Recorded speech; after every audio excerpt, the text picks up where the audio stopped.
Mi nombre es Isadora Vargas, y enterré a mi esposo, el amor de mi vida, con un vestido de seda negro que él mismo me había regalado para nuestro 30º aniversario. Mientras sentía el peso de las miradas compasivas sobre mí, cada saludo, cada abrazo de pésame, era como una ola que amenazaba con derribar el dique de mi compostura.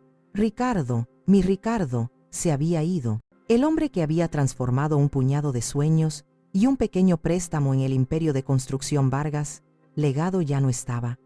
Nos dejó un legado de $100 millones, un nombre respetado en todo México y un vacío en mi alma que sentía del tamaño del océano Pacífico. La recepción después del funeral se llevó a cabo en nuestra casa, la que yo misma diseñé y que Ricardo construyó con sus propias manos hace más de 30 años. Cada ladrillo, cada viga, cada rosal del jardín era un testamento de nuestro amor. Mientras los invitados, la élite de la Ciudad de México, murmuraban en tonos respetuosos, yo me movía entre ellos como una autómata, ofreciendo sonrisas tristes y agradecimientos vacíos. Mi mente solo podía registrar fragmentos, el olor de los lirios, el tintineo de las copas, el rostro solemne de nuestro abogado de toda la vida, el señor Morales.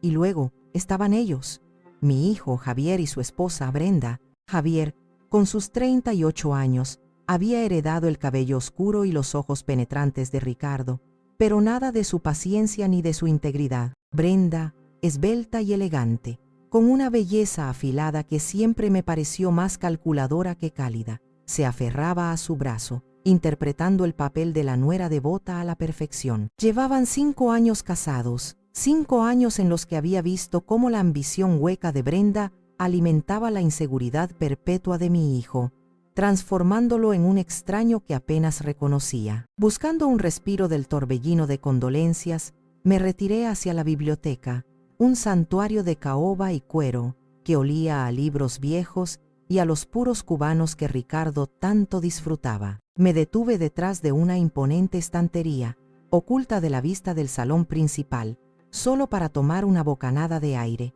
Fue entonces cuando los escuché. Su conversación flotó hacia mí. No era más que un susurro, pero cada palabra fue como un trozo de hielo apuñalando mi corazón ya roto. «Papá nunca te hubiera dejado desamparada, mamá», había dicho Javier en voz alta unos minutos antes, abrazándome frente a todos. Una actuación digna de un premio. Ahora, creyéndose a salvo en la intimidad de un rincón del pasillo, el tono era completamente diferente. «Por fin se acabó la espera», susurró Brenda. Pude imaginar su sonrisa, esa curva triunfante en sus labios perfectamente pintados. «Ahora nosotros mandamos». Sentí que el aire se congelaba en mis pulmones. ¿Mandar? ¿En mi casa? ¿Sobre la fortuna que yo había ayudado a construir? La respuesta de Javier fue la que terminó de quebrar algo dentro de mí. «Tranquila, mi amor», dijo con una confianza que nunca le había escuchado. «La vieja ni sabe de negocios. Dale un mes para que termine con su teatrito de viuda.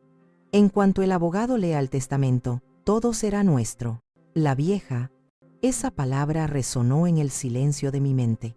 No era mamá, no era Isadora, era la vieja, un obstáculo, un mueble antiguo que pronto sería descartado.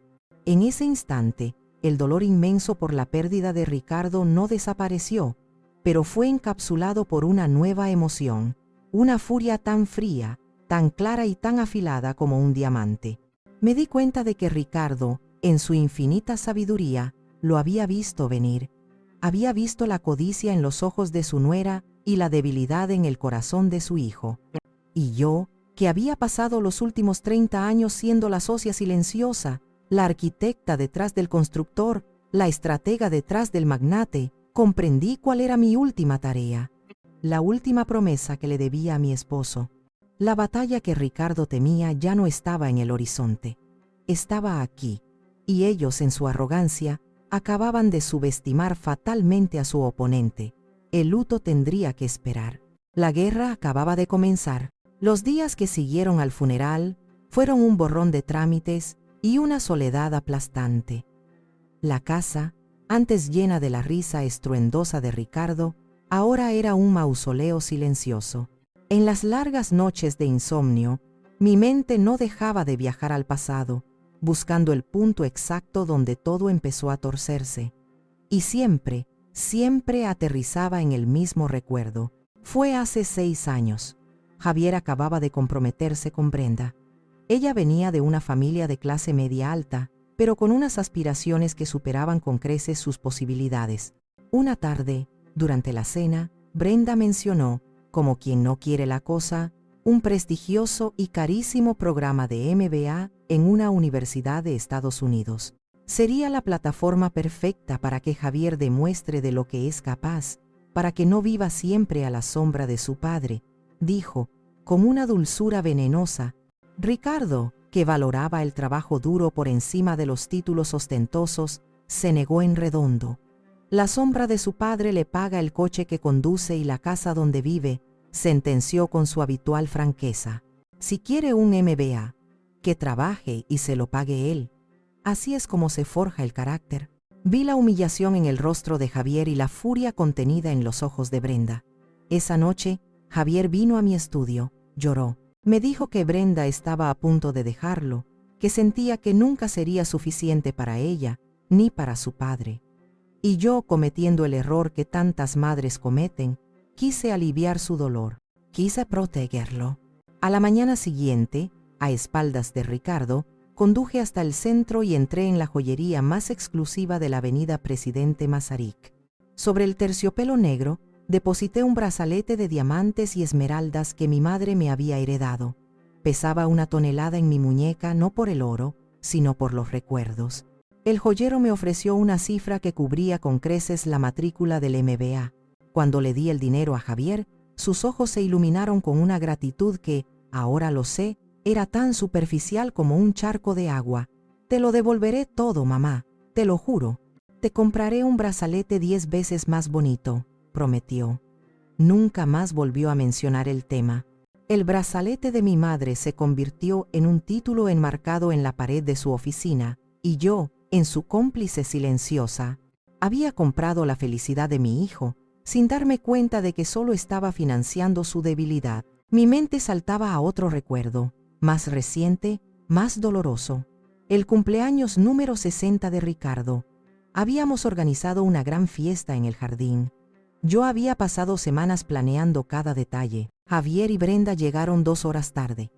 Su excusa fue un tráfico imposible, aunque ambos lucían bronceados de un fin de semana en Valle de Bravo. Su regalo para Ricardo fue una pluma de marca, elegante pero impersonal, claramente comprada a última hora por un asistente.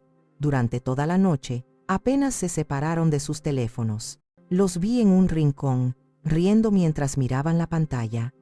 Más tarde me enteré de que estaban pujando en línea por un reloj de lujo. No le cantaron las mañanitas a su padre. No escucharon el discurso de sus amigos. Estaban físicamente presentes, pero sus mentes y sus corazones estaban en otra parte, en un mundo de lujos y superficialidades. Esa noche, cuando el último invitado se fue, encontré a Ricardo sentado solo en la terraza, mirando la ciudad iluminada. Tenía la pluma en la mano, haciéndola girar una y otra vez. No es el regalo, Isa, me dijo sin mirarme.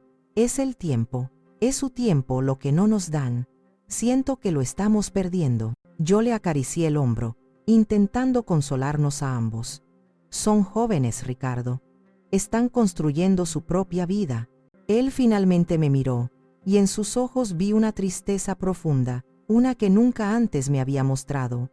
No, mi amor, dijo suavemente. No están construyendo nada, solo están esperando a heredar lo que nosotros construimos. En ese momento no quise creerle. Me negué a aceptar una verdad tan dolorosa. Pero ahora, en el silencio de mi casa vacía, sus palabras resonaban como una profecía cumplida. Yo no solo había vendido mis joyas, había vendido la oportunidad de que mi hijo aprendiera el valor del esfuerzo. Y el precio de esa transacción, ahora lo entendía, iba a ser mucho más alto de lo que jamás imaginé. La llegada de Brenda a la familia fue como la introducción de una especie exótica y depredadora en un ecosistema equilibrado. Recuerdo perfectamente la primera vez que Javier la trajo a casa. Era innegablemente hermosa, con una figura de modelo y una forma de vestir que gritaba dinero, aunque yo sabía que su familia no lo tenía en abundancia. Pero no fue su belleza lo que me inquietó, fue su mirada. Mientras yo le mostraba la casa, sus ojos no se detenían en las fotos familiares ni en los recuerdos de nuestros viajes. Sus ojos escaneaba. Vi cómo su mirada se posaba en el cuadro de Siqueiros del vestíbulo, en la alfombra persa del salón, en la vajilla de plata del comedor. No miraba, tasaba, estaba calculando el valor de su futuro. Y yo, sin saberlo, era parte del inventario. Unas semanas después, conocí a su madre, Marta, durante una comida. Fue entonces cuando comprendí el origen de la ambición de Brenda. Marta era una mujer consumida por las apariencias, que hablaba sin cesar de las familias bien y de la importancia de un buen matrimonio. Brenda siempre ha tenido un gusto exquisito, Isadora, me dijo con una sonrisa cómplice. Ella merece una vida sin las preocupaciones mundanas que sufrimos otras. Javier es un muchacho tan bueno, tan afortunado de tener un padre como Ricardo. Es una bendición. El mensaje era claro. Mi hijo no era una persona, era un boleto de lotería premiado. Brenda comenzó su campaña de manera sutil. Primero, fue la ropa de Javier. Mi amor, esa camisa no te hace justicia. Deberías vestir marcas que reflejen tu estatus. Luego, fueron sus amigos de toda la vida. Son simpáticos, Javier, pero no tienen ambición. Necesitas rodearte de gente que te impulse hacia arriba, no que te ancle al pasado. Poco a poco, el círculo íntimo de Javier se fue reduciendo hasta que solo quedó ella. El punto de inflexión fue durante una cena familiar, aproximadamente un año después de su boda. Javier, con una confianza recién adquirida que sonaba extrañamente a la de Brenda, presentó una idea de negocio. Quería que Vargas, legado, invirtiera una suma considerable en un desarrollo de condominios de ultralujo en una zona de la ciudad que aún no estaba consolidada. Ricardo, que conocía el mercado inmobiliario como la palma de su mano, escuchó pacientemente. Cuando Javier terminó su presentación, llena de anglicismos y proyecciones optimistas, Ricardo simplemente negó con la cabeza. Eso no es un plan de negocios, es un sueño de tontos, dijo Ricardo. Su voz no era cruel, sino brutalmente honesta. Estás poniendo el carro delante de los bueyes. No has investigado la infraestructura, los permisos, la demografía real del área. Solo ves los edificios bonitos y los millones. Te falta disciplina, Javier. Te falta sudor. La cara de Javier se puso roja de ira y humillación, pero fue la reacción de Brenda la que me heló la sangre. Le lanzó a Ricardo una mirada de puro odio, una mirada que decía, «Tú no eres más que un viejo obstáculo». Luego se volvió hacia Javier y le tocó el brazo. «No te preocupes, mi amor», dijo en voz alta para que todos la escucháramos. Algunas personas simplemente no tienen la visión para los negocios del futuro. Desde esa noche, Javier dejó de ser mi hijo. Se convirtió en el soldado de Brenda. Cada decisión, cada opinión, cada pensamiento parecía filtrado a través de ella. Dejó de pedir consejo a su padre y empezó a competir con él en silencio. Quería demostrarle que estaba equivocado, que su visión era superior. Y Brenda estaba allí, susurrándole al oído, alimentando su resentimiento, recordándole que su momento llegaría, que pronto él estaría al mando y podría llevar a cabo todos sus brillantes planes sin que ningún viejo anticuado se interpusiera en su camino. Yo lo veía todo, impotente. Cualquier intento de hablar con Javier era recibido con un muro de hostilidad. «Tú no lo entiendes, mamá. Brenda me apoya. Ella cree en mí». Intenté hablar con Ricardo, pero él solo suspiraba con una tristeza infinita. «El niño tiene que cometer sus propios errores, Isa. Solo espero que no sean tan grandes que lo destruyan». Ahora, con Ricardo muerto y sus susurros de codicia resonando en mi casa, entendía que sus errores estaban a punto de ser colosales, y yo ya no estaba dispuesta a ser la madre que limpiaba sus desastres. Una semana después del funeral, la máscara de luto de Javier y Brenda fue reemplazada por una de solícita preocupación. Se presentaron en mi puerta sin avisar, con el pretexto de ver cómo estaba.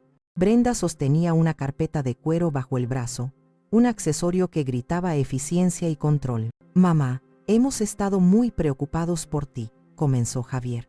dándome un abrazo que se sintió tan hueco como sus palabras. No queremos que te agobies con todo el papeleo y las finanzas. Brenda asintió, colocando la carpeta sobre la mesa de centro con un aire de autoridad. Exacto, Isadora. Los asuntos financieros pueden ser tan estresantes, especialmente en estos momentos. Hemos pensado que podríamos ayudarte a organizar todo, a tomar las decisiones correctas. Fue el comienzo de mi propia actuación. Dejé que mis hombros se encorvaran ligeramente. Permití que una expresión de confusión y vulnerabilidad nublara mi rostro. Suspiré profundamente. ¡Ay, hijos, qué amables! No tienen idea del alivio que me da escuchar eso. Ricardo nunca me involucró en los detalles del negocio. Siempre decía que eran cosas de hombres. Ahora miro todos estos papeles y siento que me ahogo. No sé ni por dónde empezar. Mentí. Yo había revisado cada contrato importante que Ricardo había firmado. Yo había negociado con los arquitectos paisajistas de cada desarrollo. Yo conocía la estructura financiera de Vargas, legado mejor que el propio Javier. Pero ellos no necesitaban saber eso. Vi cómo intercambiaban una mirada. Era una mezcla de triunfo y lástima condescendiente. La vieja era tan ignorante como habían supuesto. El camino estaba despejado. No te preocupes por nada, mamá, dijo Javier palmeando mi mano. Brenda es brillante para estas cosas. Ella y yo nos encargaremos de todo. Pasaron las siguientes 2 horas exponiendo su visión. Hablaban de optimizar el portafolio, de inversiones agresivas y de apalancamiento de activos. Los nombres de lugares exóticos salían de sus bocas. Un resort de lujo en Tulum, una torre de oficinas en Panamá, una startup tecnológica en Silicon Valley. Cada idea era más grandiosa y más arriesgada que la anterior. Yo escuchaba, asintiendo de vez en cuando, haciendo preguntas ingenuas. Y eso no es muy arriesgado, hijito. ¿De verdad se puede ganar tanto dinero tan rápido? Mamá, tienes que pensar en grande, me reprendió suavemente Javier, con el tono de un adulto paciente explicándole algo a un niño. El dinero que no se mueve, se estanca. Papá fue un genio en su tiempo, pero sus métodos eran conservadores. Hoy en día, el que no arriesga, no gana. Brenda abrió su computadora portátil y me mostró representaciones digitales de edificios relucientes y playas de arena blanca. Mira, Isadora, este desarrollo en Tulum está en preventa. Si invertimos ahora, antes de que se anuncie públicamente, podríamos triplicar el capital en 2 años. Es una oportunidad única. Pero, ¿y si algo sale mal?, pregunté, fingiendo un temblor en mi voz. Brenda cerró la laptop con un chasquido. Para eso estamos nosotros, Isadora. Para asegurarnos de que nada salga mal. Tú solo tienes que confiar en nosotros. Al final de su presentación, habían gastado, en teoría, casi $20 millones de una herencia que aún no les pertenecía. Cuando se preparaban para irse, los detuve en la puerta. Hijos, dije, mirándolos con los ojos llenos de una gratitud perfectamente fingida. No sé qué haría sin ustedes. Me siento tan protegida. Javier me sonrió, una sonrisa genuina de un hombre cuyo ego acababa de ser inflado hasta el límite. Nunca tendrás que averiguarlo, mamá. Somos familia, y la familia se cuida. Cuando su coche de lujo desapareció por la avenida, cerré la puerta y me apoyé en ella. No sentí rabia, no sentí tristeza, sentí una calma gélida. La actuación había comenzado, y mis protagonistas estaban interpretando su papel a la perfección. No se daban cuenta de que el guión ya estaba escrito, y el director de esta obra no era ninguno de ellos. Al día siguiente, con la imagen de la arrogancia de mi hijo y mi nuera grabada en la mente, puse en marcha la segunda fase de mi plan. Descolgué el teléfono y marqué el número de Elena, mi mejor amiga desde la universidad, una mujer tan astuta como leal, y una maestra del sutil arte de la comunicación en nuestro círculo social. Elena, querida, interrumpo, pregunté, inyectando una dosis de fragilidad en mi voz. Isadora, jamás. ¿Cómo estás, amiga? He estado pensando mucho en ti, respondió ella con su calidez habitual. Estoy abrumada, Elena. Abrumada es la palabra, suspiré. Javier y Brenda estuvieron aquí ayer. Son tan buenos. Quieren ayudarme con todo. Pero hice una pausa, como si me costara encontrar las palabras. ¿Pero qué, Isa? Puedes decírmelo. Sus ideas son tan modernas. Hablan de inversiones millonarias en Tulum, en tecnología. Dicen que los métodos de Ricardo eran anticuados. Yo no sé, Elena. Ricardo siempre fue tan prudente. Tengo miedo de que en su afán por hacer crecer el legado, terminen arriesgándolo todo. Pero si digo algo, creerán que soy una vieja tonta que no entiende el mundo de hoy. No quiero ser una carga para ellos. Hubo un silencio al otro lado de la línea. Conocía a Elena lo suficiente para saber que su mente estaba trabajando a toda velocidad, conectando los puntos. Isadora, dijo finalmente, su tono ahora serio, tú no eres ninguna tonta, y tu prudencia es lo que ayudó a Ricardo a construir ese imperio. No dejes que nadie te haga sentir lo contrario. Escúchame, el viernes hay un almuerzo de caridad en el Club de Industriales. Tienes que venir. No sé si tengo ánimos, Elena. Tienes que tenerlos. Estarán todas. Patricia, Consuelo, las hermanas de la Vega. Todas hemos pasado por esto de una forma u otra. Necesitas escuchar otras opiniones, no solo las de un muchacho ansioso y su esposa ambiciosa. Solo ven y escucha. Sabía que Elena había entendido el mensaje oculto. No se trataba de que yo escuchara, se trataba de que las demás me escucharan a mí. El viernes, en el almuerzo, me senté en la mesa de Elena, interpretando mi papel de viuda afligida pero digna. Como era de esperar, las preguntas sobre mi futuro no tardaron en llegar. ¿Y qué piensas hacer con la empresa, Isadora?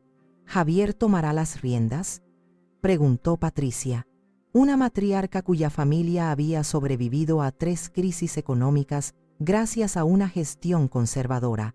Suspiré, mirando mi taza de té. Javier tiene ideas maravillosas, muy audaces. Él y Brenda están llenos de energía. Quieren expandirse, invertir en proyectos de alto riesgo. Dicen que es el futuro. Consuelo, que había perdido la mitad de su fortuna por culpa de un yerno visionario, dejó su tenedor en el plato. Alto riesgo, dices. Querida, ten mucho cuidado. Oportunidad es a menudo una palabra elegante para catástrofe. Asentí, como si estuviera absorbiendo su sabiduría. Eso es lo que me da miedo. Pero son jóvenes, y yo no quiero cortarles las alas. Siento que debo confiar en ellos. Elena intervino con una sutileza magistral. Pero la confianza debe ganarse, ¿no creen?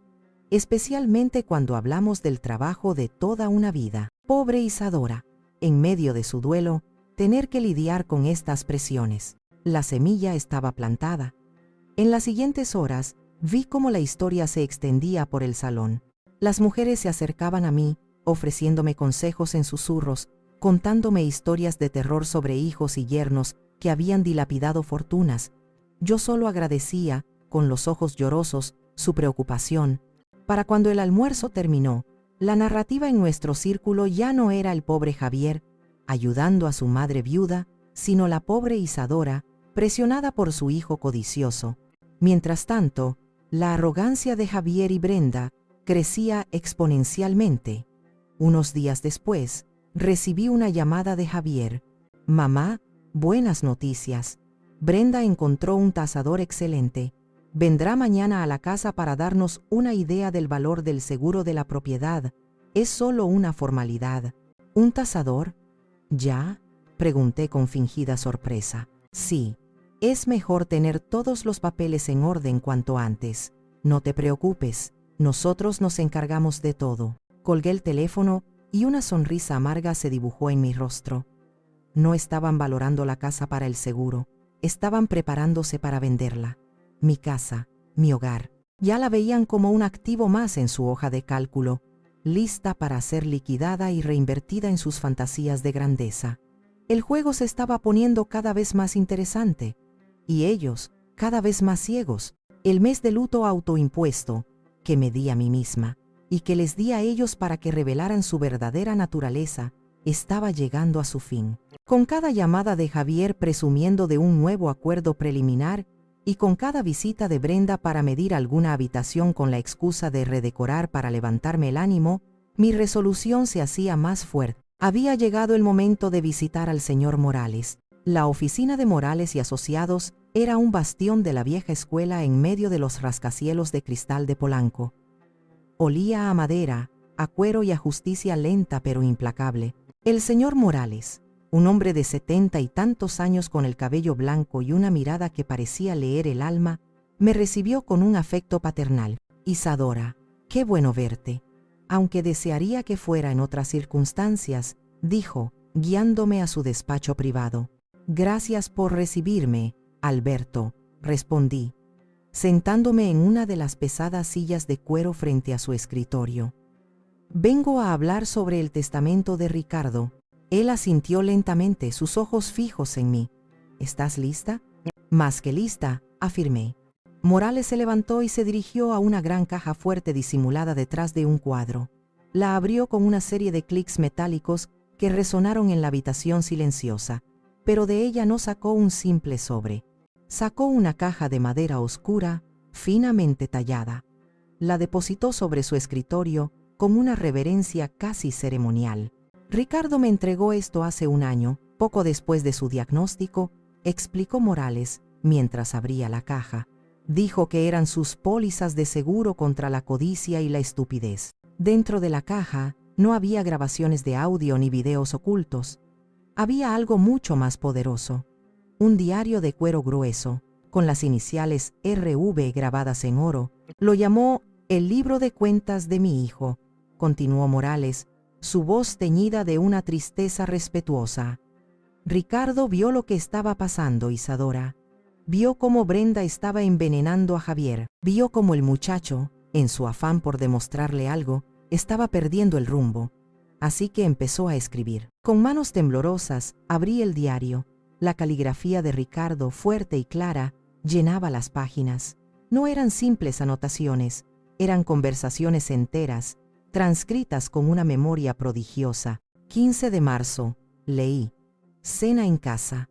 J y B anunciaron su plan de comprar un departamento nuevo, más acorde a su estatus. Cuando les pregunté cómo pensaban pagarlo, B respondió con una sonrisa. Con visión de futuro, Ricardo. Con visión de futuro.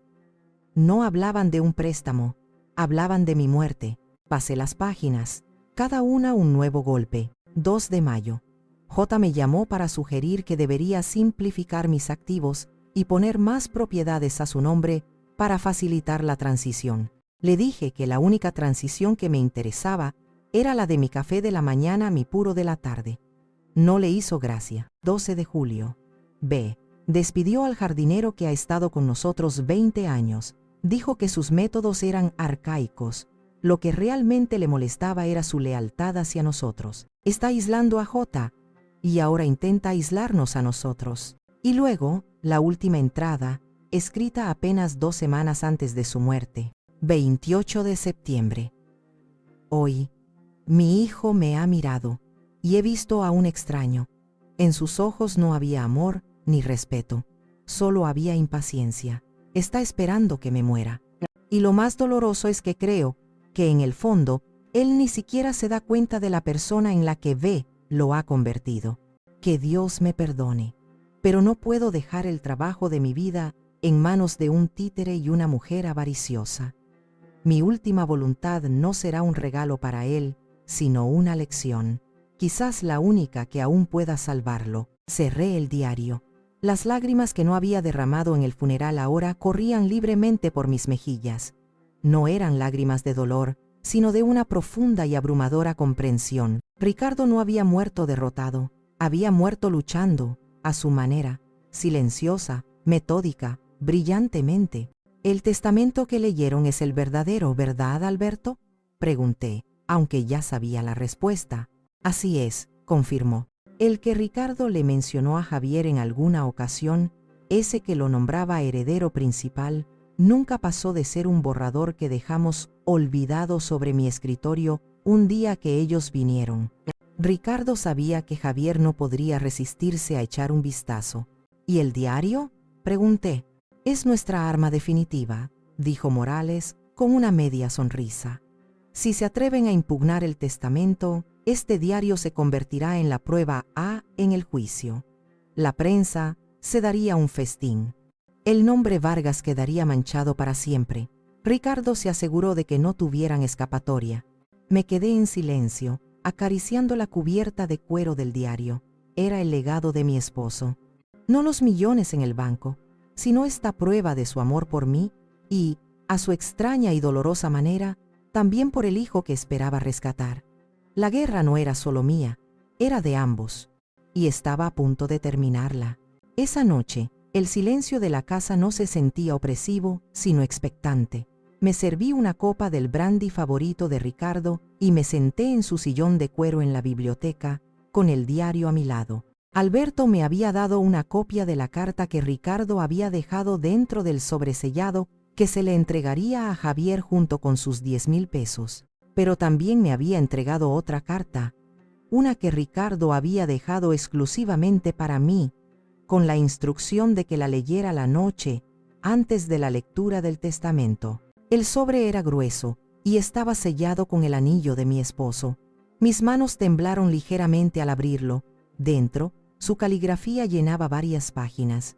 Mi adorada Isadora, si estás leyendo esto, significa que el tiempo se me ha agotado y que estás a punto de embarcarte en la tarea más difícil que te he pedido jamás. Perdóname por dejarte esta carga, pero no conozco a nadie en el mundo con la fuerza y la inteligencia para llevarla a cabo, excepto tú. Sé que tu corazón de madre debe estar hecho pedazos. Sé que una parte de ti quiere proteger a Javier, salvarlo de las consecuencias de sus actos, como hiciste aquella vez con las joyas de tu madre. Lo supe siempre, mi amor, y nunca te dije nada porque entendía tu impulso. Pero ese impulso, nuestro impulso de protegerlo, es lo que ha permitido que se convierta en el hombre que es hoy. Un hombre débil, fácilmente manipulable, que confunde el dinero con el valor. La decisión que he tomado en mi testamento no nace del rencor, sino de un amor desesperado. No estoy desheredando a nuestro hijo. Le estoy quitando las muletas de oro que le hemos proporcionado toda su vida para ver si, por primera vez, puede aprender a caminar por sí mismo. Le estoy dando el regalo más grande y más aterrador de todos, la oportunidad de fracasar, de tocar fondo y quizás, solo quizás, de reconstruirse desde cero y convertirse en un hombre del que podamos estar orgullosos. Pero esta lección no servirá de nada si tú flaqueas. Javier y Brenda vendrán a ti, te suplicarán, te amenazarán, intentarán manipularte con la culpa y el amor de madre.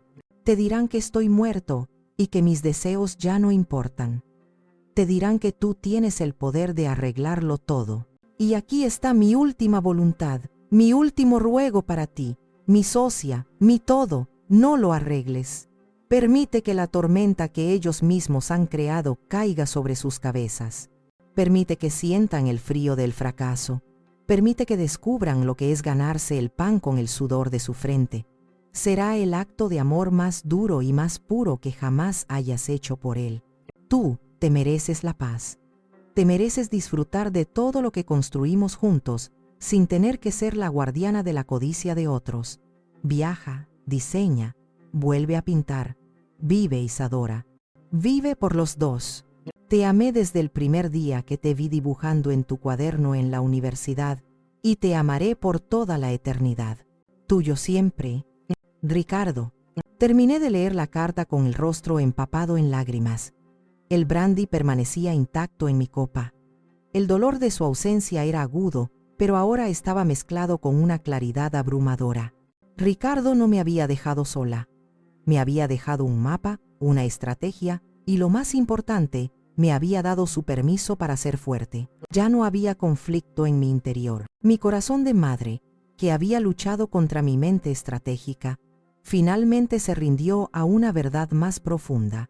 A veces, el amor no consiste en proteger a alguien de las caídas, sino en dejar que se caiga para que aprenda a levantarse. Esa noche, dormí profundamente por primera vez desde su muerte.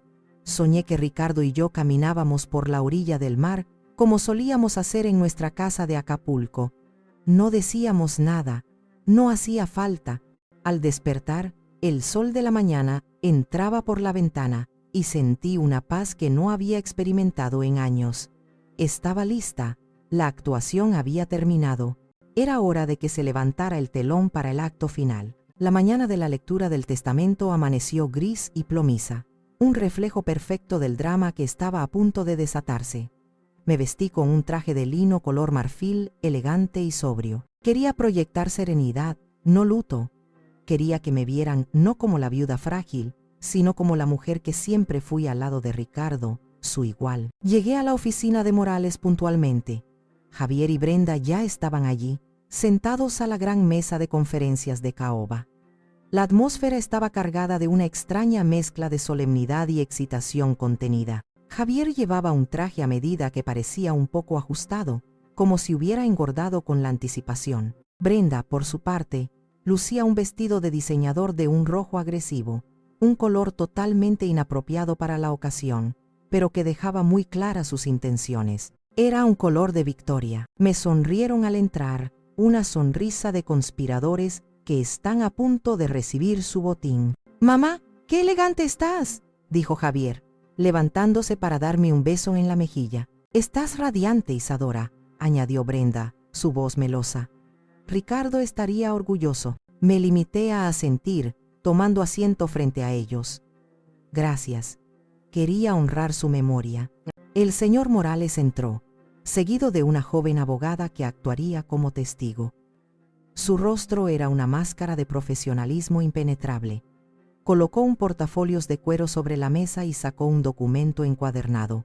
«Buenos días a todos», comenzó, su voz grave llenando la sala. «Estamos aquí para leer la última voluntad y testamento del señor Ricardo Vargas, firmado y atestiguado el día 28 de septiembre del presente año». Vi una fugaz mirada de confusión entre Javier y Brenda. Probablemente esperaban una fecha anterior. Morales se aclaró la garganta y comenzó a leer. El preámbulo era emotivo. Ricardo hablaba de su gratitud por la vida que había tenido, de sus logros y de sus esperanzas para el futuro de la empresa que había fundado. Luego llegó la parte dedicada a mí, a mi amada esposa, Isadora Vargas, mi compañera de vida, mi socia silenciosa y la arquitecta de mis mejores sueños. Le debo no solo mi felicidad, sino gran parte de mi éxito. Su sabiduría y su fuerza han sido el cimiento sobre el que he construido todo lo que tengo. Ella no es solo mi heredera, es mi legado. Brenda me dirigió una mirada condescendiente, casi de lástima, como si dijera: disfruta de tus flores, que el jardín es nuestro. Javier sonreía, impaciente por llegar a la parte sustancial. Morales hizo una pausa, bebió un sorbo de agua y continuó.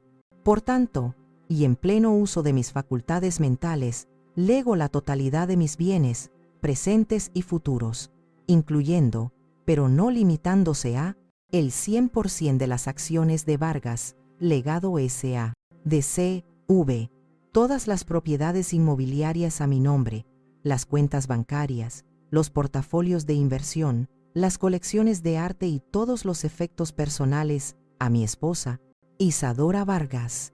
El silencio que siguió fue tan denso que se podía cortar con un cuchillo. La sonrisa de Javier se congeló en su rostro. La expresión de Brenda pasó de la confianza al desconcierto en una fracción de segundo.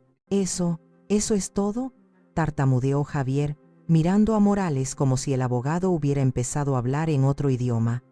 «¿No hay más? ¿Mi parte?», Brenda carraspeó, intentando recuperar la compostura. «Debe haber un fideicomiso o alguna cláusula para Javier.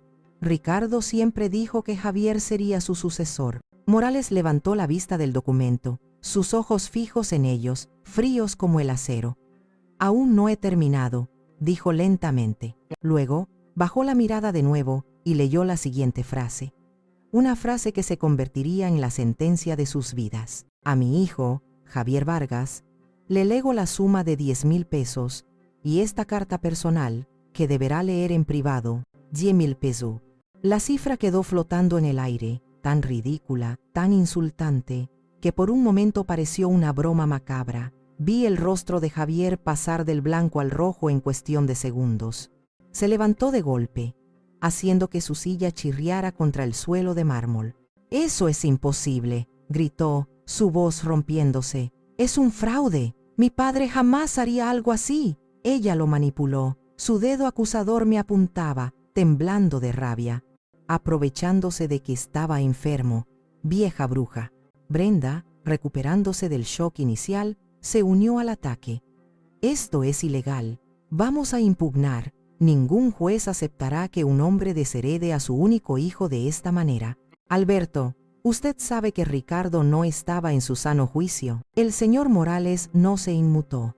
Con una calma exasperante, deslizó la mano hacia el portafolios de cuero y sacó un segundo documento, mucho más grueso que el testamento. Lo dejó caer sobre la mesa con un ruido sordo y definitivo. Antes de que hablen de impugnaciones y de la salud mental del señor Vargas, dijo, su voz cortando el aire como un bisturí, quizás quieran saber un par de cosas. Primero, una semana antes de firmar este testamento, el señor Vargas se sometió a una evaluación psiquiátrica completa con 2 de los mejores especialistas del país. El informe concluye, y cito, que se encontraba en un estado de lucidez mental excepcional, sin signos de coerción o influencia indebida. Abrió el segundo documento. Era el diario de Ricardo.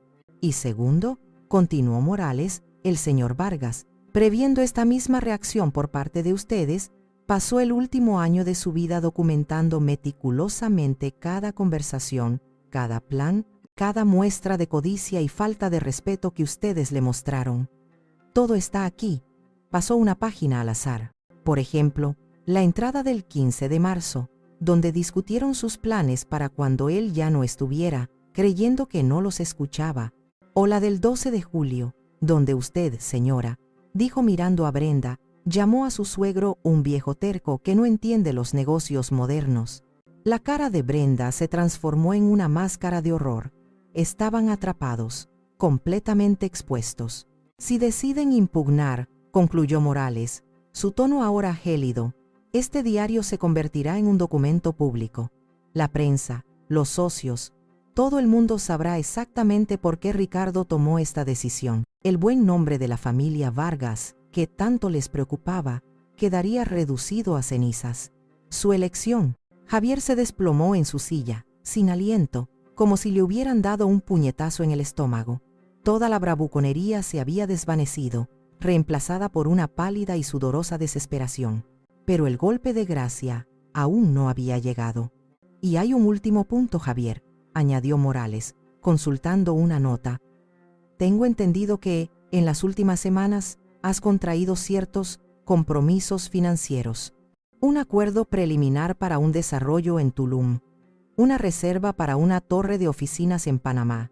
Compromisos que suman varias decenas de millones de dólares, basados en la suposición de que heredarías una fortuna. Javier lo miró, sus ojos desorbitados. Me temo que esos compromisos, dijo Morales, haciendo una pausa para un efecto dramático, siguen siendo válidos, y como ahora sabemos, no tienes los fondos para cubrirlos. Esas deudas son, a partir de este momento, tu responsabilidad enteramente personal. Fue entonces cuando la fachada de Brenda se hizo añicos por completo. Se volvió hacia Javier, ya no con la mirada de una esposa solidaria, sino con la de un depredador cuya presa acababa de evaporarse. ¿Qué significa eso?, siseó, su voz temblando de furia. Me dijiste que todo estaba asegurado. Me juraste que seríamos ricos. Inútil. Eres un maldito inútil. La máscara del amor y el apoyo se había caído, revelando el rostro desnudo de su desprecio. La bella historia de amor se había disuelto, dejando solo el residuo amargo de un mal negocio. Y yo, en silencio, observaba el derrumbe de su castillo de naipes, construido sobre la arena de su propia arrogancia. En medio del caos de su propio desmoronamiento, Javier levantó la vista y sus ojos desesperados se encontraron con los míos. El hombre arrogante que había entrado en esa sala había desaparecido. En su lugar había un niño asustado, buscando a su madre para que arreglara el desastre. «Mamá», suplicó, su voz apenas un susurro, «tú puedes arreglar esto, el dinero es tuyo, por favor. Ayúdame, soy tu hijo». Era el momento que Ricardo había predicho. El momento en que mi corazón de madre sería puesto a prueba. Miré a mi hijo, al hombre que había planeado vender mi casa, que me había llamado la vieja, que se había aliado con una mujer que ahora lo insultaba frente a mí. y recordé las palabras de mi esposo en su carta. No lo arregles. Permite que la tormenta caiga sobre sus cabezas. Respiré hondo, reuniendo toda la fuerza que Ricardo sabía que yo tenía. Tu padre te dejó una lección, Javier, dije. Mi voz tranquila pero firme, sin un atisbo de duda. Y yo te debo el respeto de no interferir con su última voluntad. Brenda soltó una carcajada amarga y estridente. ¿Respeto o venganza? ¿Disfrutas de esto? ¿Disfrutas viéndonos sufrir, vieja bruja? Brenda, cállate, masculló Javier, pero era demasiado tarde. El veneno ya había sido escupido. Me levanté de mi silla, mi movimiento fue lento y deliberado. Alicé mi traje de lino y recogí mi bolso. Mi mirada se posó primero en Brenda. Tú nunca entendiste nada, ¿verdad? Le dije, no con rabia, sino con una especie de lástima fría. Creíste que el apellido Vargas era un cheque en blanco, pero es un legado de trabajo, de respeto, y tú, con tu codicia, solo has demostrado que nunca fuiste digna de llevarlo. Luego, me volví hacia mi hijo. Y tú, Javier, continué, mi voz suavizándose un poco, pero sin perder su firmeza, construiste un castillo sobre la arena de tu propia arrogancia. Ahora, disfruta de la marea. Tienes 10,000 pesos. Es más de lo que tu padre tenía cuando empezó. Quizás ahora aprendas lo que realmente significa construir algo. Me dirigí hacia la puerta. Javier se levantó, dando un paso vacilante hacia mí. Mamá, espera. ¿Qué voy a hacer? Los inversionistas me van a destruir. Me detuve en el umbral, sin girarme. Eso, hijo mío, dije por encima del hombro, es algo que tendrás que descubrir por ti mismo. Y salí de la sala, cerrando la puerta suavemente detrás de mí. No di un portazo, no había necesidad de melodrama. La devastación que dejaba atrás era silenciosa, profunda y absoluta. Mientras caminaba por el pasillo de mármol, no me sentí victoriosa. Me sentí libre.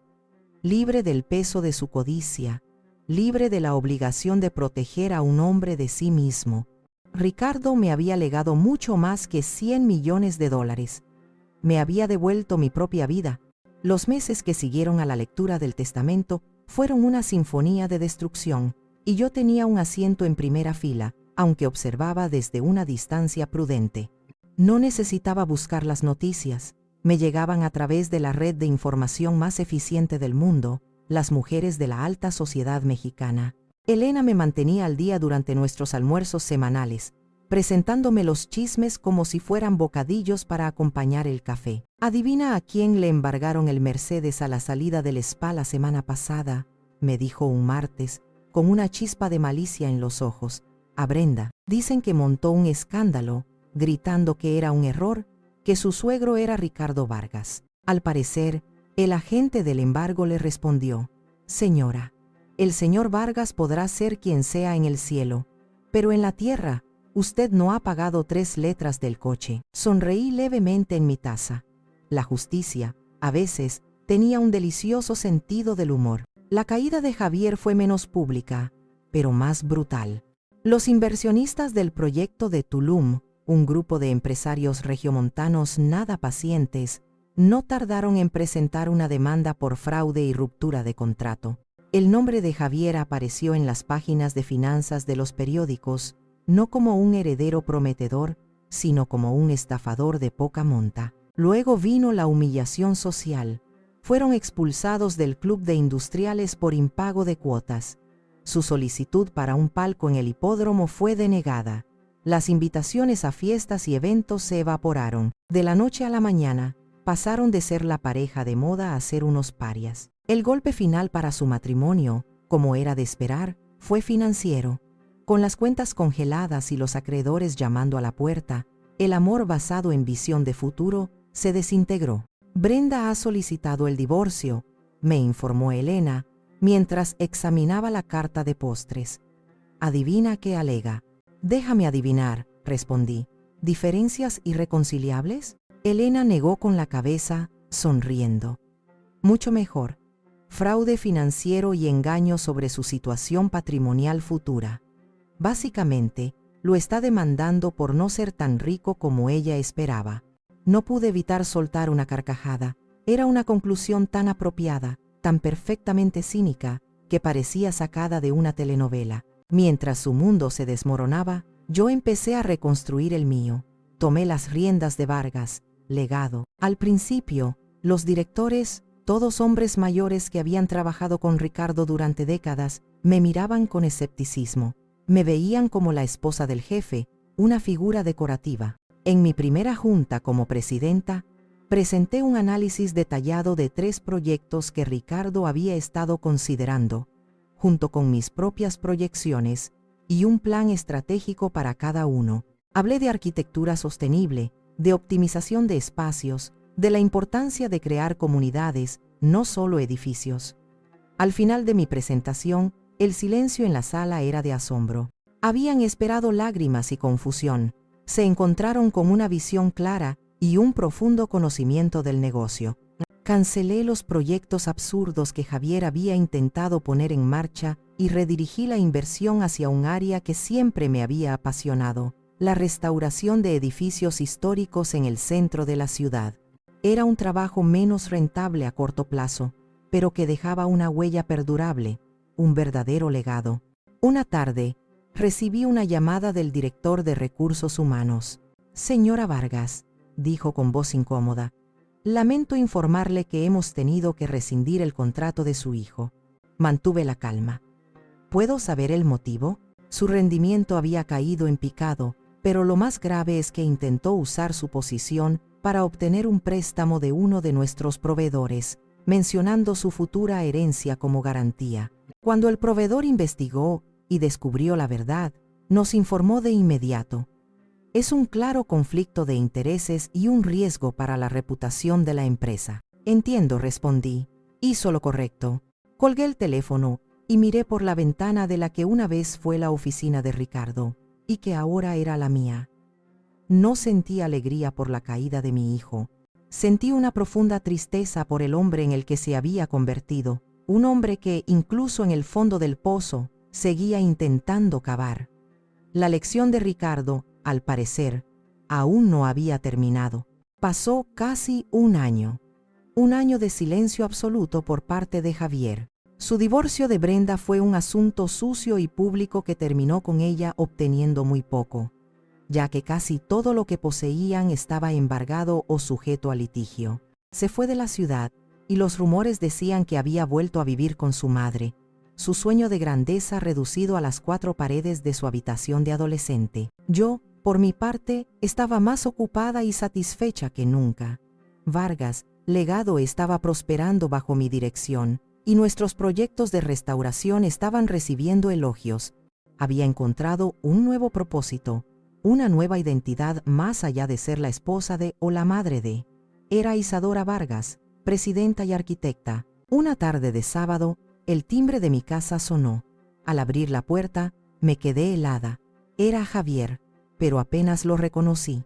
El hombre arrogante con trajes caros había desaparecido. En su lugar había una figura demacrada, con ojeras profundas, vestido con unos vaqueros gastados y una camisa arrugada.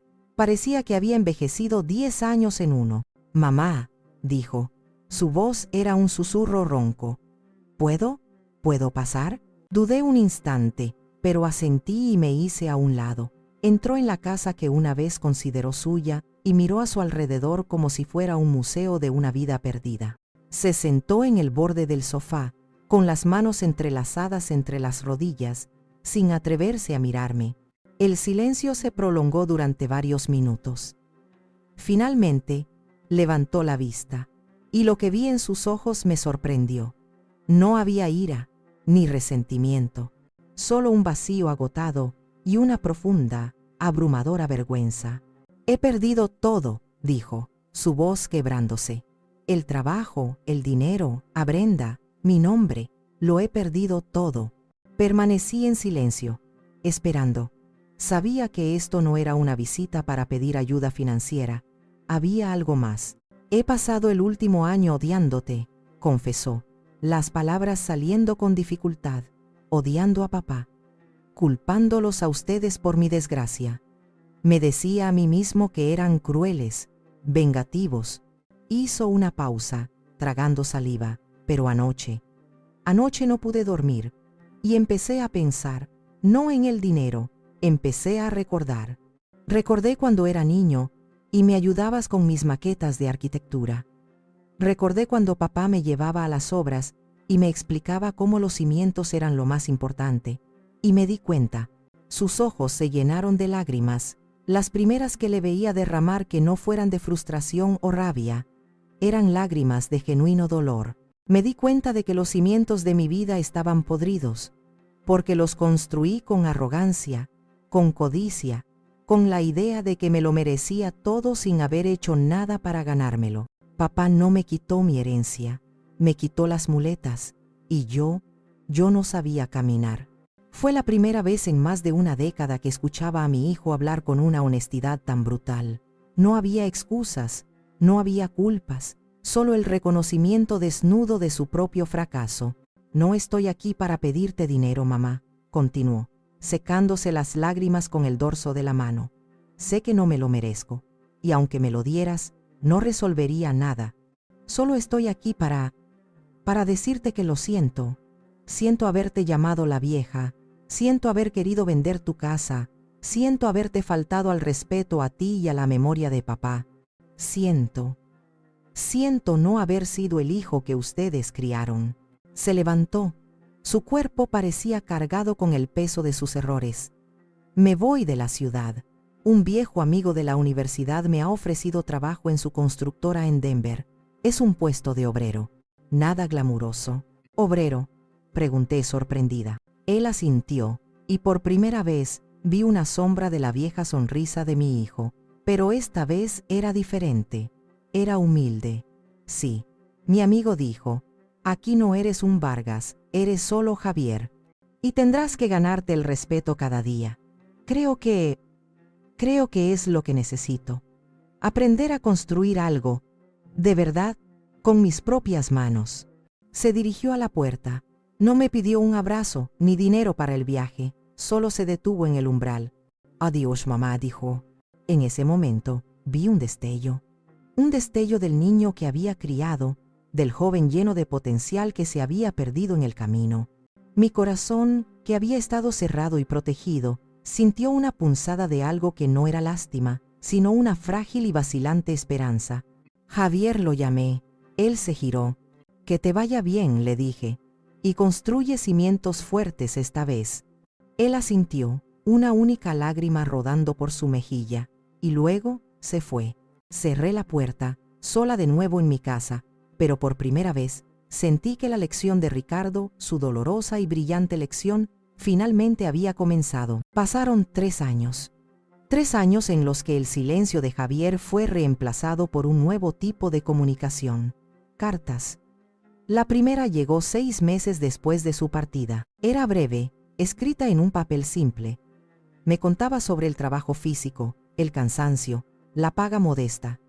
Pero entre líneas, leí algo más. Una ausencia total de queja. Hablaba de la satisfacción de ver una pared levantarse gracias a su esfuerzo, del compañerismo con los otros obreros que no sabían nada de su pasado. Las cartas siguieron llegando, una cada pocos meses. Me contaba de su ascenso a capataz, de cómo estaba usando sus conocimientos de MBA, no para especular, sino para optimizar los procesos de construcción y ahorrar costos en proyectos de viviendas asequibles. Nunca pidió nada, solo compartía su progreso, como un hijo que busca la aprobación silenciosa de su madre. Mientras tanto, mi propia vida había florecido de maneras inesperadas. Vendí la enorme casa familiar, un lugar lleno de demasiados fantasmas, y me mudé a un espectacular apartamento en un edificio histórico que mi propia empresa había restaurado. Viajé. Vi el mundo, no como la esposa de un magnate, sino con mis propios ojos de arquitecta, y finalmente cumplí un sueño que había pospuesto durante décadas. Fundé mi propia firma de arquitectura boutique, Vargas, Legado, Restauración Histórica. Contraté a jóvenes arquitectos talentosos y me dediqué a mi verdadera pasión, devolverle la vida a las joyas arquitectónicas olvidadas de México. Mi nombre, Isadora Vargas, empezó a ser conocido por derecho propio. Una tarde, mientras revisaba los planos de una antigua hacienda en Yucatán, recibí una carta de Javier que era diferente a las demás. Adjuntaba un folleto. Era de una Conferencia Nacional de Construcción Sostenible. Javier era uno de los ponentes principales. El tema de su charla: dignidad y ladrillos, modelos de vivienda asequible, con calidad humana.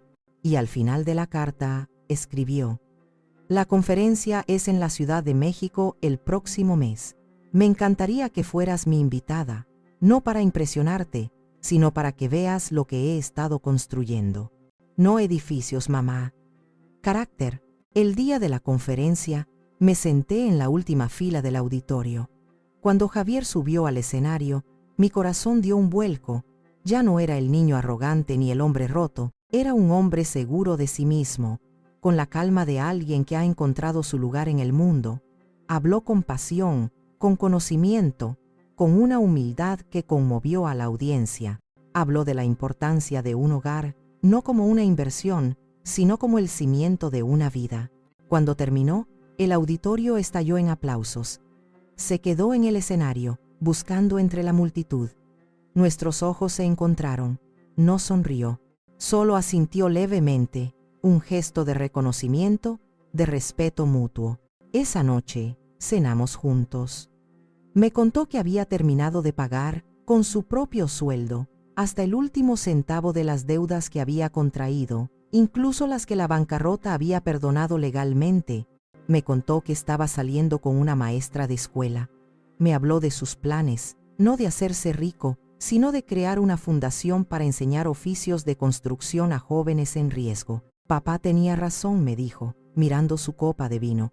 Me quitó el dinero para darme algo mucho más valioso, la oportunidad de encontrarme a mí mismo. Estoy muy orgullosa de ti, Javier, le dije, y las palabras salieron de lo más profundo de mi alma. Tu padre también lo estaría. Él me miró, y en sus ojos vi, por primera vez en muchísimos años, al hijo que había amado, al hijo que volví a amar, no por obligación sino por admiración. Al salir del restaurante, me detuve en la calle. Hay un proyecto nuevo que estoy empezando, le dije casualmente. La restauración de un viejo orfanato para convertirlo en un centro comunitario. Necesito un director de obra en quien pueda confiar ciegamente. Javier se quedó sin palabras. Sus ojos se humedecieron. ¿Estarías interesado?, pregunté. No respondió con palabras. Solo asintió, incapaz de hablar. Mientras caminábamos bajo las luces de la ciudad, una ciudad que ambos, a nuestra manera, estábamos ayudando a reconstruir, comprendí la verdadera naturaleza del legado. El verdadero legado no es el dinero que dejas para tu familia, es el carácter, la resiliencia y la sabiduría que dejas dentro de ella. Ricardo no había destruido a nuestro hijo, lo había salvado, y al hacerlo, también me había salvado a mí.